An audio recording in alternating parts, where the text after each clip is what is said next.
Hi అండి. నమస్తే. నేను మీ సీత. వెల్కమ్ బ్యాక్ టు మన వంటగది. ఈరోజు మనం బెండకాయ ఫ్రైని డిఫరెంట్గా, సింపుల్గా, టేస్టీగా ఎలా చేసుకోవాలో నేర్చుకుందాం.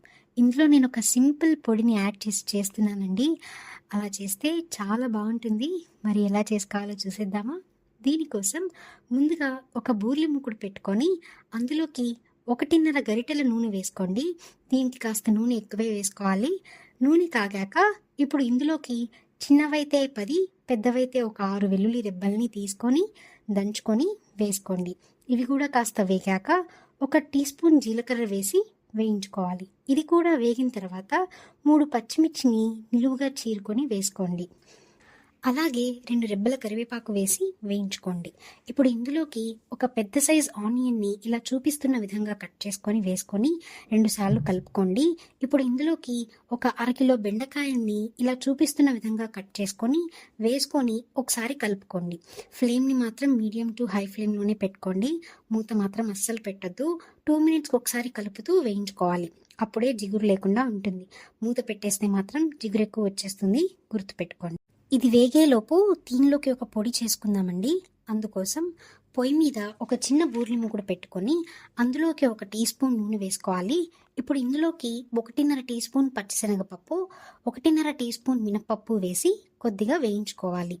ఇప్పుడు ఇందులోకి 1.5 టీ స్పూన్ ధనియాలు వేసి వేయించుకోండి. ఇవి కాస్త రంగు మారుతూ ఉండగా ఒక చిన్న ఇంచు దాల్చిన చెక్క ముక్కని, 3 లవంగాలు, 2 యాలకులు వేసి వేపుకోవాలి.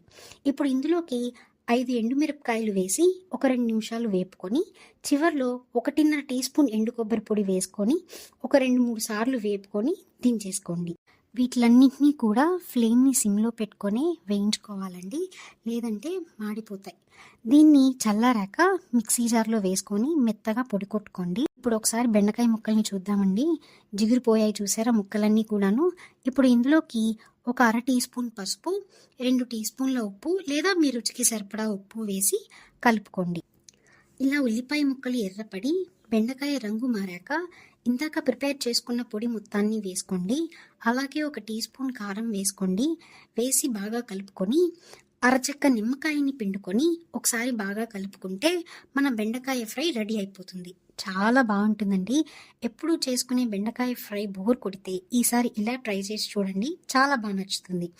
మనం వేసిన పొడి ఫ్లేవర్తో చివర్లో పిండిన ఆ నిమ్మకాయ పులుపుతో లైట్గా చాలా బ్యాలెన్స్డ్గా చాలా బాగుంటుంది. మరి ఇంకెందుకు ఆలస్యం, మీరు కూడా ఒకసారి ట్రై చేసి ఎలా కుదిరిందో నాతో షేర్ చేసుకోండి. వీడియో నచ్చినట్లయితే లైక్ చేయండి. ఫ్రెండ్స్ అండ్ ఫ్యామిలీ మెంబర్స్తో షేర్ చేయండి. మన వంటగదిని సబ్స్క్రైబ్ చేసుకోండి.